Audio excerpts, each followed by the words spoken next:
이어서 국민의힘 박수영 의원 바로 연결합니다. 의원님 안녕하십니까? 예, 안녕하세요. 박수영입니다. 예, 워싱턴 포스트 인터뷰 논란 계속 좀 이어지고 있는 그런 상황인데 일단 여기에 대해서 좀 논평을 해주신다면요. 뭐 논란 될 게 없죠. 국가 지도자들이라면 비슷한 생각을 가지고 있을 겁니다. 네네. 김대중 대통령도 1998년도에 그 김대중 오부치 선언을 했지 않습니까? 예. 그때 일본 국회에서 연설을 하셨거든요. 네네. 같은 내용을 얘기했어요. 50년도 안 된 우리 불행한 역사 때문에 예. 우리 한국과 일본의 미래를 무의미하게 만드는 그런 참 어리석은 일이다. 이렇게 말씀을 하셨거든요. 네네. 즉 김대중 대통령이나 윤석열 대통령이나 모두 한일 동반자 관계 만들어서 좋은 네네. 관계를 우리 후손들에게 물려주자. 예. 이런 입장이었고 그때 뭐 민주당 옛날 사람들이지만 김대중 대통령에 대해서 비난을 했는지 모르겠어요. 반일 네. 프레임은 굉장히 단견이라고 보고 있고 예. 또 김대중 대통령이 하면 괜찮고 윤석열 대통령이면 안 되고 내로남불이고 선택적 비판이죠. 국가를 그 반일 프레임 이런 걸로 짧게 보지 말고 네네네. 뭐 길게 보고 우리 후손들한테 좋은 나라 만들어줘야 된다고 생각합니다. 그 발언 내용 뭐 취지 그 자체는 그런 문제가 일단 없다고 보시는 거군요. 우리 지금 예. 김대중 대통령도 같은 생각을 하셨다니까요. 네네. 일본하고 관계 이거 계속 과거에 네. 얽매일 게 아니라 과거를 근데 기억하되 예. 미래를 향해서 뚜벅뚜벅 나가야 되는 거죠. 근데 계속 그러면 약간 표현의 사과하라, 방식의 사죄하라. 문제라는 건가요? 근데 왜 이렇게 논란이, 그 당시에도 이런 논란이 있었습니까? 그 당시에는 없었죠. 그러니까요. 김대중 대통령 하셨을 때는. 같은 취지의 같은 내용인데 그러면 지금 표현의 야당이 방식의 문제인 건가요?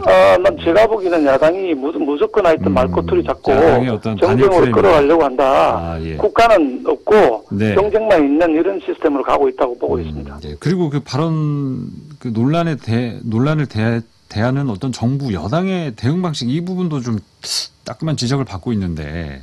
네, 예. 초반에 아마 직접 인터뷰하신 내용들이 직접 전달되지 않고 영어로 전달이 되다 보니까 예. 좀 오해 소지가 있었던 것 같습니다. 네. 그 부분에 대해서는 또 해당 의원께서 또 사과를 하셨고. 네. 이렇게 일단락이 될 것 같고 그러면 지금 일단 오늘 또 정상회담이 본격적으로 진행이 되지 않습니까? 예. 네. 어떤 부분에 있어서 오늘 이 정상회담 주목을 하고 계십니까? 박 의원께서는.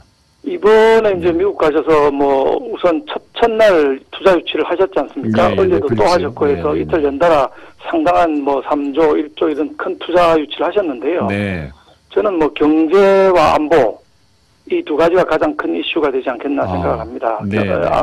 안보는 이제 대북 확장 억제력 네. 여기에 대해서 확실한 보장을 받아야 되는 것인데 예.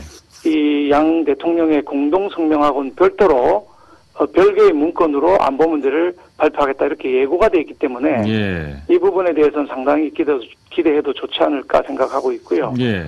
그다음에 이제 경제 문제인데 잘 아시는 것처럼 IRA라든지 반도체 지원법 네. 이런 걸로 미국이 이제 자국 우선주의로 많이 가고 있거든요. 예. 그 먼로주의로 돌아가고 있는데 이런 부분에 대해서 우리 기업 피해가 최소화돼야 되고 그게 이제 어디까지 얻어내 올 수 있을 것인가 하는 걱정이 좀 있습니다만은 예. 뭐 이재용 부회장이라든지 최태원 회장 이런 분들이 다 함께 가셔서 우리 기업인들이 100명 넘게 갔는데 예. 기업 간의 협의 그다음에 바이든 대통령 쪽에 대한 압박 이런 것들이 있기 때문에 경제 문제도 상당한 성과를 거두오리라고 보고 네. 오늘 내일 지켜봐야 될 것 같습니다. 예, 사실 그동안 이 한미 정상회담을 앞두고 또 어떤 한일 관계 회복이라든지 이런 부분에도 많은 신경을 써온 윤석열 정부 아니겠습니까?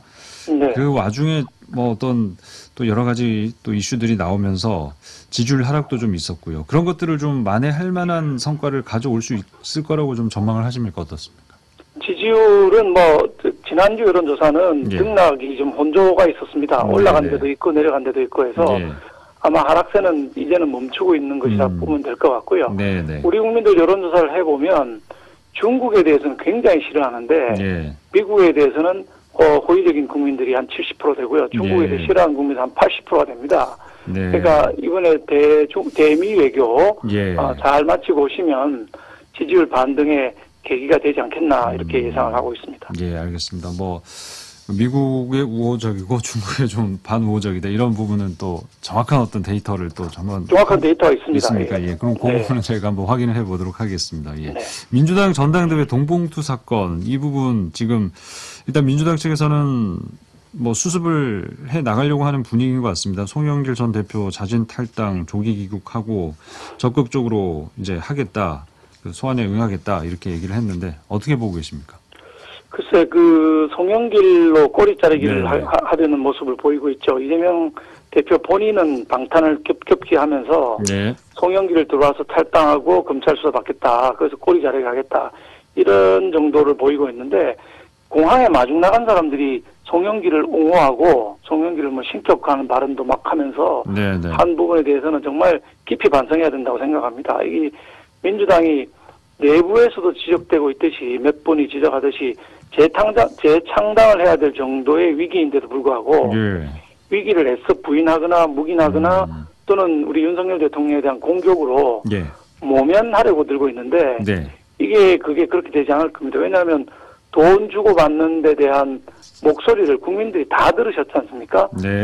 그 JTBC가 아직도 녹음 파일을 많이 갖고 있다는 것인데 만약 거짓말을 하게 되면 다시 또 폭로를 해서 예. 굉장한 혼란에 빠질 우려가 있기 때문에 지금부터라도 민주당이 정신을 차리고 당 차원에서 조사를 하고 또 깊이 사과를 하고 새 신책을 내놔야지 안 그러면은 뭐 조만간 1년 뒤에 있을 총선에서 국민적인 심판을 면하기 어려울 것이다. 국민들로부터 버림받을 것이다. 이렇게 보고 있습니다. 이건 뭐 단순한 사건이 네. 아니라 정치권의 돈봉투 이거 굉장한 사건이거든요. 예. 저희 당도 여러 번 알겠습니다. 전당대회 했지만 돈봉투 한 번도 제가 받은 적이 없습니다. 제 돈 써서 선거운동을 했지. 네. 무슨 뭐 돈봉투로 선거운동하는 시절이 언제적 일인데 아직도 저러고 있다는 DNA가 한심하죠. 알겠습니다. 예. 그리고 이 전세 사기 사건 관련해서 뭐 부산에서도 피해자 지금 많이 발생을 하고 있는 그런 상황인데 정부 여당이 추진하고 있는 특별법에 보증금 채권 매입 방안이 포함돼야 한다. 이걸 좀 주장을 하고 있습니다. 예, 어떻게 보고 계십니까? 이 부분에 대해서는. 예, 정부의 스탠스는 저는 뭐 잘 잡고 있다. 거기 살고 있는 집에서 계속 살고 싶다. 그래서 매입하고 네네. 싶다는 분들한테는 우선 매수권을 부여하겠다는 것이고요. 예. 살 돈은 없지만 전세로 계속 살고 싶다 하면 LH가 우선 매수해서 예. 공공임대로 주겠다는 것이거든요. 네네. 쟁점은 전세 보증금을 국가가 갚아줘야 되느냐 말아야 그러니까요. 되느냐. 네. 사기당한 전세 보증금을 갚아라 이거거든요. 예. 이건 두 가지 측면인데 하나는 민주당이 굉장히 후한무치하다고 생각합니다. 왜냐하면 예. 이 임대차 3법을 통과시켜가지고 자기들이 예. 이 갭 투자가 가능하게 만들어서 수백 채 산 사람이 나온 거거든요. 네네. 그 원인에 대한 사과다 반성 전혀 없는 것이고 네. 그다음에 사기당한 돈을 정부가 나서 다 갚아줘야 된다고 하면 오늘도 아마 수십 명이 대한민국에서 사기당하고 있을 겁니다. 네. 어느 걸 찾아서 사기를 민간에서 거래하다 일어난 사기를 정부가 예산을 들어서 100% 갚아줘야 된다. 예. 이거는 저는 뭐 있을 수 없다고 그 생각합니다. 워낙 이게 규모가 크고 어떻게 보면 이게 뭐 사회적 재난이다 이렇게 보는 시각도 있던데요. 사회적 재난이기 때문에 원래는 안 되는 그 우선 매수권 부여하는 것도 그런 법적으로는 안 되죠. 네네. 선순위자가 있을 수가 있으니까요. 예. 전세도 LH가 우선 매수해서 임대해주겠다는 것도 네. 사실은 뭐 역차별적일 수 있습니다. 이거 원래 매입 임대는 굉장히 가난한 사람 네. 소외계층 도와주려는 건데 적어도 알겠습니다. 전세를 매덕 수 있는 사람을 도와주는 형태가 되기 때문에 문제가 있지만 사회적 재난을 보고 그까지는 해주겠다. 네. 그렇지만 사기당한 알겠습니다. 돈을 전부 다 돌려달라? 이건 좀 너무 선을 넘은 거라고 보고 있습니다. 예. 자, 그리고 지난 시간에 저희가 그 예타 면제 기준 완화법이 상임위 단계에서 지금 제동이 걸린 부분에 대해서 잠깐 얘기를 나누다가 이제 마무리를 못 지었는데 지금 그 일각에서 아예 이참에 지역 개발 사업에 관해서 뭐 중앙정부 예산 권한 이걸 좀 지방으로 가져오자 뭐 이런 또 논의가 나오는 상황인 것 같은데 이 부분에 대해서 의원님 생각도 뭐 비슷하십니까? 어떻습니까? 저도 지난주에 그 예. 얘기하다가 중간에 끊어졌죠. 그러니까요. 네네. 예, 중앙정부 예산으로 하는 사업들 이거는 지금 재정이 굉장히 어렵기 때문에 네네. 재정 준칙을 만들어야 되고 지금 예타를 완화할 타이밍은 아니라고 보고 있습니다. 예. 근데 지방이 하는 사업들을 왜 그럼 중앙에 의존하느냐? 지방이 돈이 없기 때문이거든요. 네네. 그 돈은 왜 없느냐? 세금을 국가가 다 가져가니까 예, 7대 3으로 가져가니까 이런 문제가 생기는 거거든요. 네. 그래서 지방에 세금에 관한 자율성을 주고 그 세입의 자율성을 가지고 지방 사업은 자기들이 하고 성공을 하면 재선하는 것이고 실패하면 다음에 이제 그 뭐 처벌을 받게 되는 것이죠. 선거를 통해서. 네. 이런 게 정상적인 지방자치라고 봅니다. 지방이 네. 하는 사업까지 중앙에 의존하게 만들고 또 그걸 예타를 받게 만들고 하는 것이 네, 자꾸 네. 중앙집중적인 국가로 가는 한계를 드러내고 있는 것입니다. 제대로 된 예. 지방자치를 해야 되는데 우리나라는 이게 안타깝게도 지방 선거는 있지만 지방 자치는 없는 이런 상황에 있어서 예. 근본적인 변화가 필요합니다. 알겠습니다. 오늘 여기까지 듣도록 하겠습니다. 의원님 네, 고맙습니다. 감사합니다. 네. 국민의힘 박수영 의원이었습니다.